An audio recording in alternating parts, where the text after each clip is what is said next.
Bandwidth accident. It scared the crap out of me. But I'm now set up in my new studio and hoping, getting up to speed slowly but surely. I actually was able to do my Wednesday night session with Guy smoothly, um, even though that was a little bit of a rush, and I was worried that not only that I was not going to make it, but that um, I was going to have problems getting on. I actually almost couldn't get online with my computer. Luckily, at the end, everything went just fine. Okay, so now on Tuesday nights is the Chinese version, and I was trying to do some work in World Anvil with everyone, talking about Tabaxis because I had a viewer request that I do some more work in World Anvil. So if we go there and look at that page, now this is the English version that I was working on. Okay, and it looks like I have the draft article, but I have nothing filled into it at all. So let's talk about what we can do here. So in World Anvil, we have several things to work with. And as I was mentioning Tuesday night, even though you could hear me clearly, but the picture was a mess. World Anvil, I've been making my homebrew world for my English students, and also, so I have one version of the world in English and one version in Chinese with some English. A year ago, it was my hope to launch right away for my own homebrew world, but I realize now that that was way too ambitious. So while I've been working on other ways, testing out how to make the program work best with my students, I've gone back to just normal Dungeons and Dragons, um, 5th edition for the most part. Still keeping it fairly simplified. And as I mentioned on Tuesday night, so I start out with 4 races now for my students: humans, elves, dwarfs, and instead of halflings, I switched to Tabaxi. Just because not all of my students have the same affinity to hobbits from the Hobbit, the book that I grew up with, Lord of the Rings. But if you talk about cats, most people are either cat people or dog people, if they like pets. Um, and me having 2 cats at home, I'm become more and more a cat person every single day. Two of the campaigns that I'm playing in right now are both Tabaxi characters. I have a Tabaxi Ranger in campaign that's been going on for about 6 months now.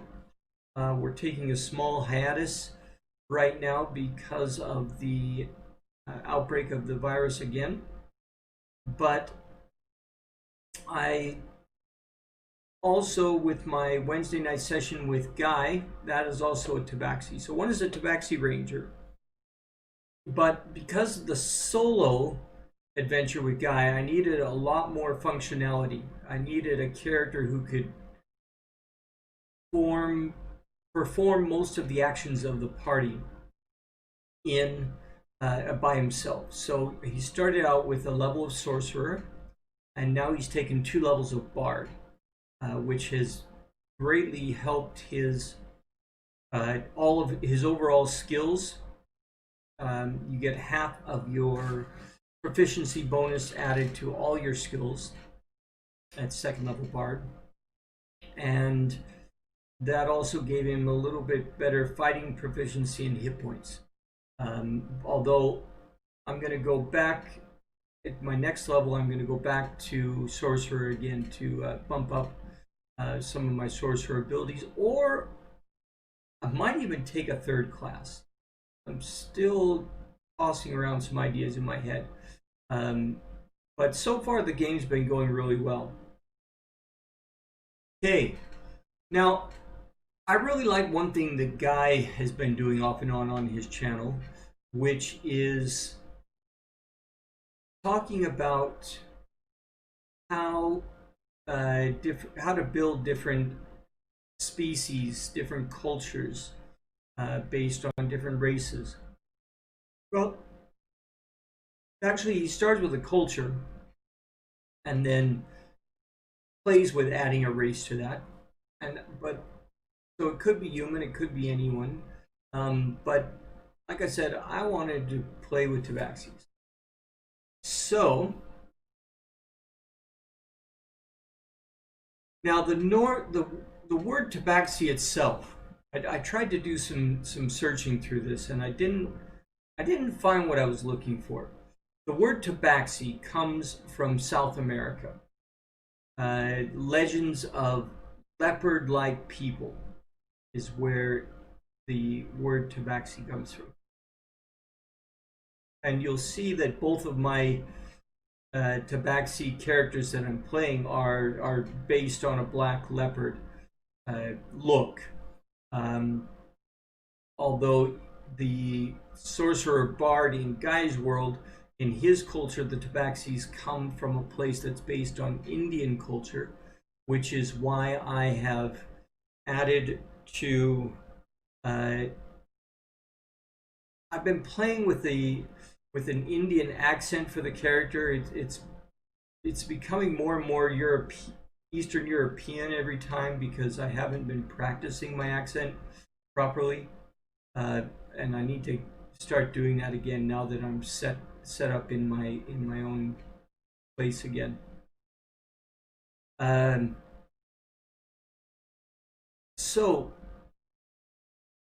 I'm hoping to get some audience members to come in and give me some ideas. What are things that you like about cats? And if you are a cat person, what is something that you would want? Now, I'm going to have to do a lot more work between now and next Tuesday, fleshing out my world.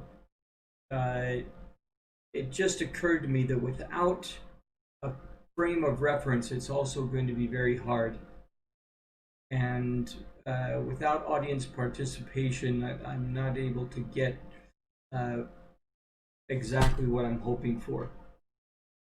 But more than anything at the moment is just letting everyone know that I'm still here, still working very hard on this, continually hoping to learn about what you guys want from me and how I can help you. Even though I may have what I think is the coolest idea in the world for learning English, if it doesn't help you and if it doesn't make it easier for you, then I am wasting my time. I'll be honest about that. So I need to find where the two sides meet together, where I go from my idea here and your idea here, and make them come together so that you can learn English more easily. Because English is about absorbing the language. It's not about studying grammar rules. I watched a really cool podcast a couple days ago about some teachers who have been using the TPRS method that I've based a lot of my ideas off for this course off of. They're teaching Spanish to students, high school students in the US, and they were, of course, doing more online lessons, and they were talking about how to improve your skills with online teaching. And I thought that was really cool the way they did it and showed more things. It helped a lot with my class yesterday. Immediately, I found a few things that I could add, and happy to announce that that class went very successful um, with over Zoom. We played over Zoom, me and the three students. I didn't do everything that I wanted to do visually for them. Um, just to save time, I wanted to take it step by step. So the first step was just in the Zoom window. If you use a gallery view, I can add some elements into my window, so you don't just see my big head and the backgrounds that Zoom provides. You'll see something like what's behind me right now, or if I add in the browser window, then I can show the characters. Um, I can show their character sheet and roll the dice for them, and that's something that was very useful for beginning students. Uh, they didn't always know what dice to roll when, um, and as this telling the story is the number one factor. The mechanics of the game should not get in the way of telling the story. So, with me being able to talk to them, tell them what they see, try and give them n+1, so always throwing in just a little bit of new words here and there, new words, new grammar patterns, so that their minds can take it in and digest it and absorb it. And it worked really well. I know it's been very chaotic, so I haven't seen much reply for my online courses, for summer camp courses. I would love to hear some feedback to people who saw that ad. Let me know if it's the price doesn't seem right, the timing doesn't seem right. I'm open to anything. I'm just trying to make this work. Okay, well, that's about 20 minutes today, and the one thing that I was hoping not happen. I don't know how much you just heard of that siren in the background. That's another thing I need to prepare in my new place here, is some more soundproofing. But at least the basics are working again, and we're on a regular schedule again. That's very important. If I can't do a regular schedule, then people won't know what to come and expect. So thank you. If you're watching this after the live, thank you for watching it. Again, I hope that you can leave me some comments. Let me know what you want to learn, how I can help you, and we can continue doing this together. I will have a lot more stuff prepared starting next week. Next week, I'm going to be back to work on schedule. The apartment moving is finished, and it's time to get back to work. So I'll see you all next Tuesday night at 10 p.m. in Cantonese. Bye-bye.